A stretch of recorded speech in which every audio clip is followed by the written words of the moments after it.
Hi, your mates. How you going? Just want to talk you through the use of integers and integer rules when looking at positive and negative numbers.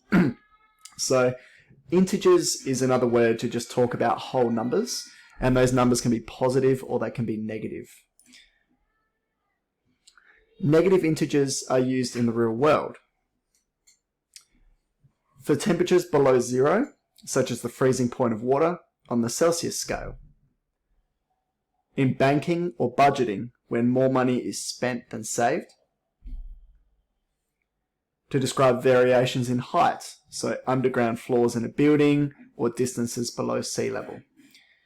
There's other uses for negative integers in real life as well, but those are a few examples that you may have seen or used before. So addition and subtraction of integers. Using a number line is a great way to visualize adding and subtracting positive and negative integers. So you begin at the position of the first number. When you add, you count the number of steps to the right, and when you subtract, you count the number of steps to the left. And you write down the value of your final position. If I was to have a number line here, and an example question might be -3 add 4. So I would begin at the first position, so -3, I would be starting here. And if I was adding 4, I would be moving 4 spots to the right. So my final position would be 1. So the first number is your starting position, and then the second number is where you move from that starting position. Positive to the right and negative to the left. Without using a number line, there's a few rules that we can use. So rule 1 is used when all the integers have the same sign.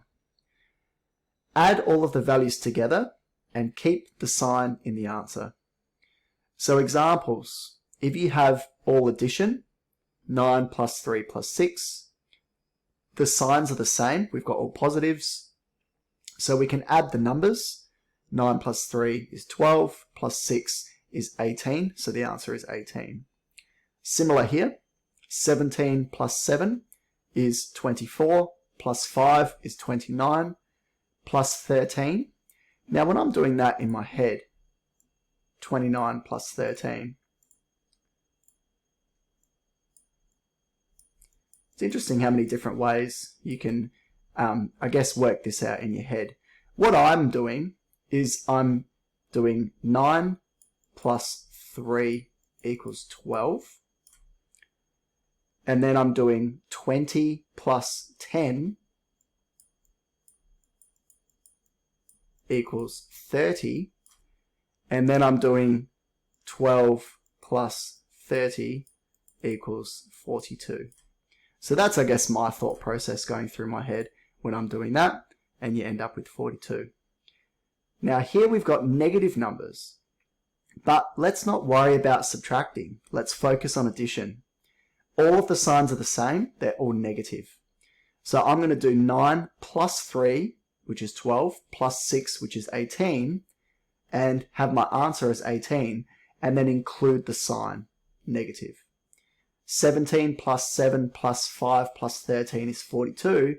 All of the signs are negative. Have a negative answer.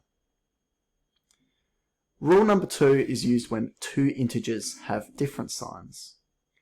Subtract the two numbers from each other. Largest subtract smallest, forgetting their signs, and keep the sign of the largest. So an example here, 17 take 10. 17 is the larger number, 10 is the smaller number. The answer to that is 7, so we'll keep it as 7. Because the sign of the largest number, 17 is the largest number, and that's a positive number, so the answer is going to be positive. 23 subtract 5. 23 is the larger number, subtract 5, which is the smaller number. The answer is 18. The sign of the larger number is positive, so the answer is positive. 28 take 29. The answer is 19. The sign of the larger number is positive, so the answer is positive. Here is where it might get a bit this is where you're really implementing the rule.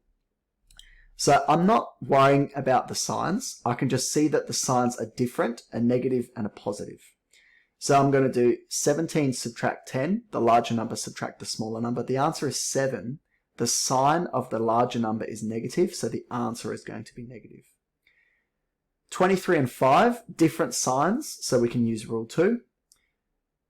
23 subtract 5 is 18. The sign of the larger number is negative, so the answer is negative. Similar here, 48 take 29.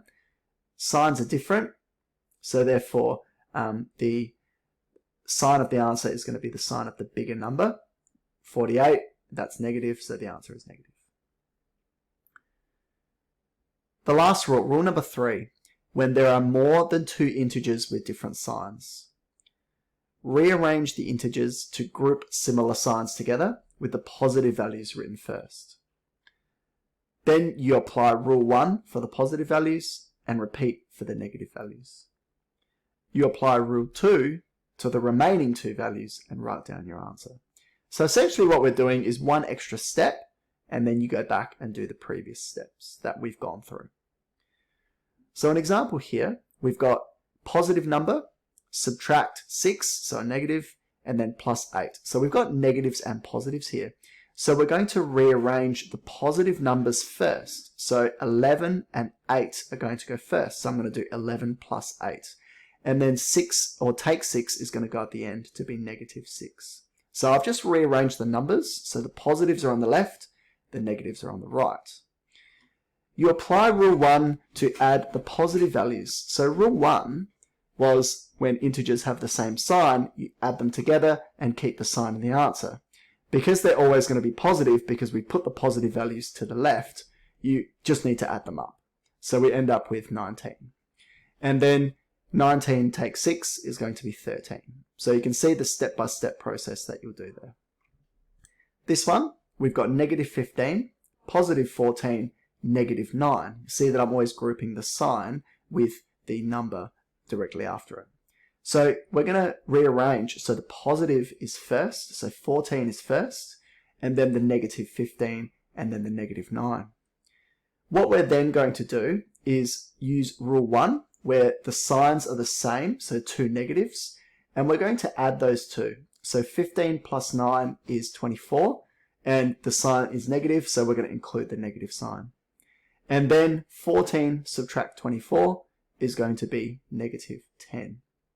So rule number 2, if we go back, when 2 integers have different signs, subtract the bigger number from the smaller number and keep the sign of the larger number. So we employ that here. We're subtracting 14 from 24 because 24 is the bigger number, ignoring the signs, and then 24 has a negative sign, so the answer is going to be negative. Some more worked examples. Negative 20 plus 16 takes 7 plus 8. So the positive is 16 and positive 8, so they are going to go first. And then your negative numbers, negative 7 and negative 20, are going to go afterwards.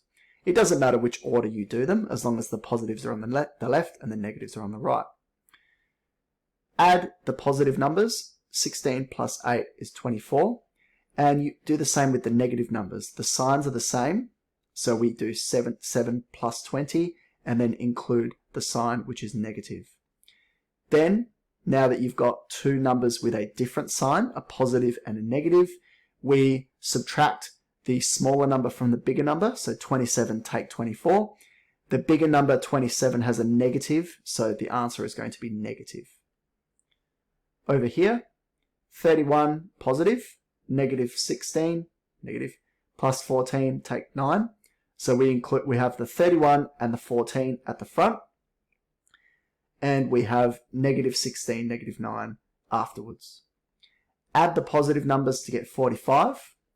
Add the negative numbers to get 25, including the negative sign because they have negatives in front of them.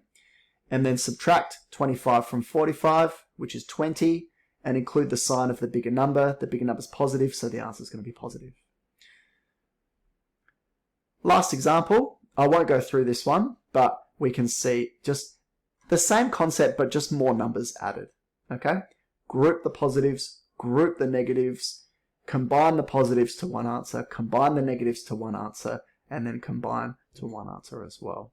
Thanks for watching. Hopefully this showed just some strategies and some rules in order to add and subtract positive and negative integers.